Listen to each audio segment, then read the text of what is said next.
Hello everyone and welcome to another video. So today in this video we are going to take a look at this aquarium light. So I was recently searching for a USB powered aquarium light, and upon searching this was one of the top option. So this is the model number YC P001S. There is no brand name, it just says clamp lamp. And the one that I've got is the 5-watt version. The reason I got this particular one is because that this seemed like a value for money option. I got this less than 300 rupees, which is like $4 US. So without any further delay, let's just open this and see how the light looks from inside. The other thing I want to show you here, as you can see, this light is available in different colors, and this light also comes with a small USB controller. So you can change the brightness of this light, and there is 3 different modes. We'll take a look at that in a moment. So as I just mentioned, that this seemed like a value for money option because it also came with a USB 5-volt power adapter. And if you take a look at the specification here, we can see is that this is a 5-volt 1 amp adapter. We will check with a USB meter to verify whether this is indeed 1 ampere or not. Now let us take the light out. So that's pretty much what you get inside the box. Let's keep the box aside, and here is the light itself. So as you can see, the light is very small. It comes with a flexible arm, and here is your mounting mechanism with a screw type setup. On the box it says that it is capable of up to 6mm glass. I will test this on a 5mm and a 8mm glass. We will see whether this will fit an 8mm glass or not.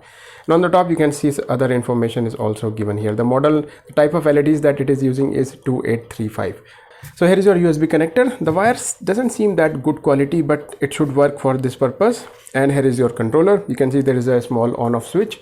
You can decrease the brightness. It comes with 10 level of brightness control, increase the brightness, and 3 different modes. This is the mode button. If you look at the light itself, you can see it comes with a lot of LEDs. So there is about 4 red LEDs, there is about 4 green LEDs, and these white LEDs in the middle are your blue color LEDs. 1 2 3 4 5 6, so 6 blue color LEDs, and all around the perimeter of this light you will see these warm white LEDs. Alright guys, I've just counted them, and the LEDs, total number of LEDs are about 28 LEDs. And as you can see, this is flat on top, so you can put a little bit of a small heat sink if you're having some heating issues with this light. Now the reason I got this USB version is because I wanted to run this light using a power bank. Unlike normal things that you need a power adapter, you can run this light with a power bank as well. So if you want to set up a temporary tank somewhere there is no electrical socket available, you can use a power bank and run this light off of that. And also it also came with a little bit of control option, so you can decide how much brightness you want and what type of LEDs you want to run there. So there is that. So without any further delay, let's just open this wire and measure the dimensions so that you have an idea how big the light is. So I've got a tape measure here. So you can see if I measure the light from here to here, you can see the light is coming out to be about 7 inches in this direction. The diameter of the light is about 2 inches, as you can see here. And if we measure the length of this cable, which is decent size for a USB powered light, as you can see here to here, we've got about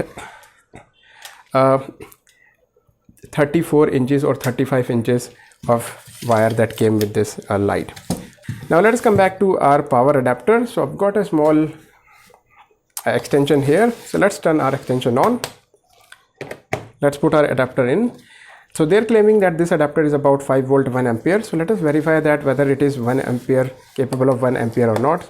So my power meter goes in. So we are getting about 4.94 volts. So let me increase the current. So as you can see, we are at 5-volt 1 ampere. So the charger is indeed capable of delivering 1 ampere of current. And if you increase the current more than 1 ampere, the charger turns itself off. So the charger is indeed 1 ampere capable. Now let us turn the light on and see how much power this light takes when running a power bank. So I've got a power bank here. Let me put this in. Now let me connect our light. There. So light is now connected. So when you connect the light, you will see that there is this light glows on top of the power button. So you can easily locate the power button without having to looking at the connector. To turn this on, you can see the light turns on. So for the first time, you will see that all the light turns on. So you can see this is how the light looks, although we are not able to tell how many LEDs are glowing. But as you can see, this is fairly bright. So So let me show you what is the level of brightness. So let's check the modes first. So this is I'm pressing the mode button, which is here. This is only the white LED is glowing. This is now the RGB LED is glowing. If I press it again, this is again all the LEDs glowing. So 3 modes. In one mode, all the LEDs will glow. Second mode, only the white LEDs or the warm white LEDs which are at the perimeter of this light will glow. If you press it again, only the RGB LEDs will glow, which is the red, green and the blue ones. So these are the 3 modes. Now let us check how much power this light takes at full brightness. So let me turn the light on again. Let me turn the power bank on. It is taking about 800 milliampere, which is not that high, so that's a good thing. On the box it says 5-watt light, so this is indeed a 5-watt light. So let me decrease the brightness and see how much power it takes as we decrease the brightness. So here it is. Let me decrease the brightness using the minus button. That's 1. So it is taking a little less power now. 2, little less power now. 3, little less power now. 4, 5, 6, 7, 8, 9. And so this is the lowest brightness, and the lowest brightness, as you can see, this is how the LEDs are glowing. And I think you are able to make out, let me bring in this X-ray sheet, you can make out that how the LEDs are glowing there. So this is the lowest brightness, and in the lowest brightness it is taking 10 milliampere, so that's very low. If I increase the brightness, this is the second number of brightness, which now is taking almost 100 milliampere. Increase it again, now taking close to 200, again 300, again about 380, almost 400, again about 470, can say 500, again,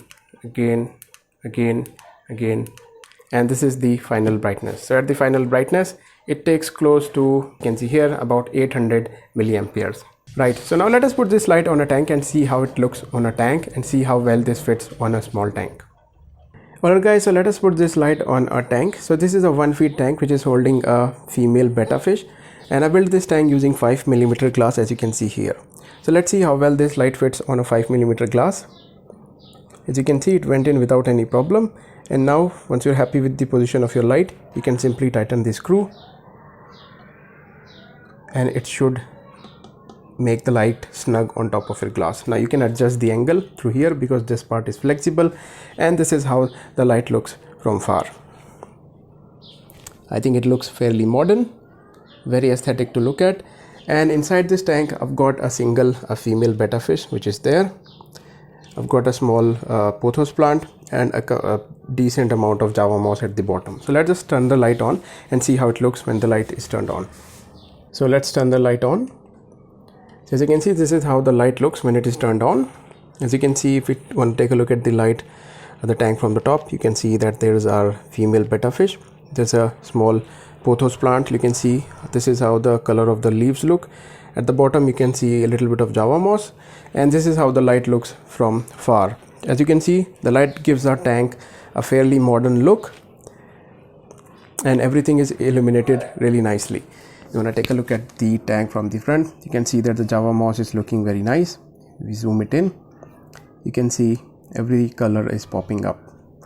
Now this light also has a couple of modes, so let's try all the modes here. So you can change all the modes. If you want to take a look at the reflection there, so you can see at the moment all the LEDs are glowing. If I press the mode button, you will see that all the white LEDs or warm white LEDs are glowing, and this is how the tank looks with the warm white LEDs. And this color is much pleasing to look at. So if you want a tank look natural, this is the color that you should go for. So let me press the mode button again, and as you can see in the reflection, this is just the RGB. The warm white LEDs are now turned off, and as you can see, this gives our tank look more like a blue tinted tank, which is what you will usually find almost all the aquarium lights look like this these days. So there is that. Now let's press the mode button again. Press the mode button again, you can see again we go back to the all the lights, as you can see there. So again, this is all the lights glowing, only the warm white lights glowing, and then we've got just the RGB glowing. Press it again and then all the lights will turn back on. The other thing is that again it has a 10 level of brightness. So this is the maximum brightness. So let me reduce the brightness and see what is the effect on the look of the tank. So we are looking at the tank now. This is 1 2 3 4 5 6 7 8 9 10. So this is the lowest brightness, and as you can see, it is still quite visible. If you press it again, nothing will happen. Now we go up the brightness. Let's see what happens. 1 2 3 4 5 6 7 8 9 10, and this is the maximum brightness. So as you can see, it looks very nice, and it gives you a little bit of control over the brightness of your tank. So you can decide how much bright you want your tank to look at, and if you got plants, you can decide at what brightness you want to run your tank. So there is a little bit of flexibility and adjustment available there. Now about these small lights, are they capable of growing plants? Absolutely yes. I've tried them with different plants. As you can see, the Java moss is growing really well in these lighting. Pothos is doing really well. I've tried this with Anubias, and I've also tried some other easy to care plants, aquarium plants, and all of them did really well. So if you want to buy this light for growing plants in a small tank, you can definitely purchase them. They'll do the job just fine. Now, one of the problem with these small light is that they can overheat sometimes. So let us put a small thermometer on top of there, and we'll run this light for 30 minutes and come back what is the maximum temperature that this light reaches when running at full brightness. Alright guys, I've got a small thermometer here, and as you can see, the current temperature we've got is 32 degrees Celsius. Let's put this thermometer on top of the light. Now we'll come back after 30 minutes and see what is the temperature. So I've got a small sellotape stick there. I'm going to stick it there, and let's start our timer. Now we'll come back after 30 minutes and check what is the maximum temperature that this light hits.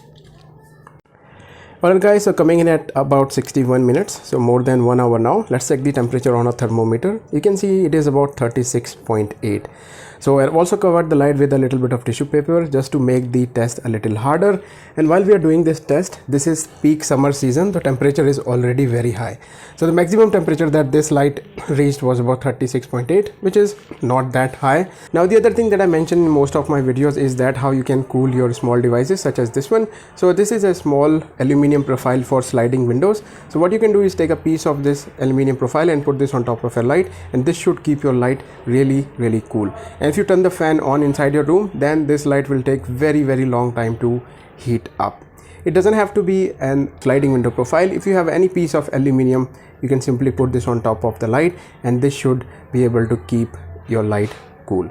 So while we are talking about the temperature, let us take a look at the power adapter that came with this light. So while I'm touching this power adapter after running this light for about 60 minutes, almost 1 hour, the power adapter feels a little warm to the touch. It is heating up a little bit, but not that much. This is normal for any power adapter, but I'm not sure how long this power adapter will last. As you can see, this was a very value for money cheap light. This was a 5 volt 1 amp adapter. So how long this adapter will last, that only time will tell. As so far the light is working. So what I'm going to do now is I'm going to let this light run for 6-7 days, 24/7. Let's come back and see whether this light holds up for that amount of time or not. Alright guys, so I've been using the light for about 8 days now, and I was running this light day and night. I was also keeping the light on during the night time as well, and for the past 8 days and night the light hasn't failed on me. Even the power adapter that came with the light is still working, and as far as the heating is concerned, the heating is less compared to other similar lights that you may find in the market which runs on directly AC. The other thing I forgot to check in the beginning is how much power it takes in different modes. So as I said, this comes with 3 different modes. So let me plug in my USB meter and plug in my light. We've got power. Let me turn it on. So as you can see, the first mode is when all the lights are glowing, and when all the lights are glowing, this is at full brightness. It takes about 800 milliampere. If I change the mode to just the white lights glowing, which are around the parameter of this light, it takes around 500 milliamperes. If I change the mode to just the RGB light, it takes around 500 milliamperes. So this was the power consumption in different modes of this light, and this is being tested in highest brightness. The other thing is that in each mode you again get 10 levels of brightness control. So you can change the brightness in each mode back to the lowest. This is the lowest and this is in the RGB mode, as you can see there. So that's very nice and handy. The other thing I forgot to mention or test in the tell you in the beginning is that I also tried this light on an 8mm glass, and this setup is not designed for 8mm glass, although you can with a little bit of struggle fit on an 8mm glass. It will fit on 6mm glass without any problem. So there we go. This was my video on this simple clip lamp. Value for money option, because it also came with a USB power adapter, although I'm not sure how long this adapter or the light will last. But as with electronics, anything can fail anytime, but for the past 8 days the light has been working flawlessly without any problem. And the best part is that you can control the brightness, so you can decide how much brightness you want on a tank, and that way you can also control the heating of this light as well. So if you find that your light is heating a lot, you can decrease the brightness a little bit, and thereby controlling the heating that way. So if you're somebody who's looking for a USB powered aquarium light, I think this is one of the better option that you can find in the market. And that brings us to the end of this video. I hope you find this video helpful. Thanks for watching, and I will see you guys in my next video. Bye bye.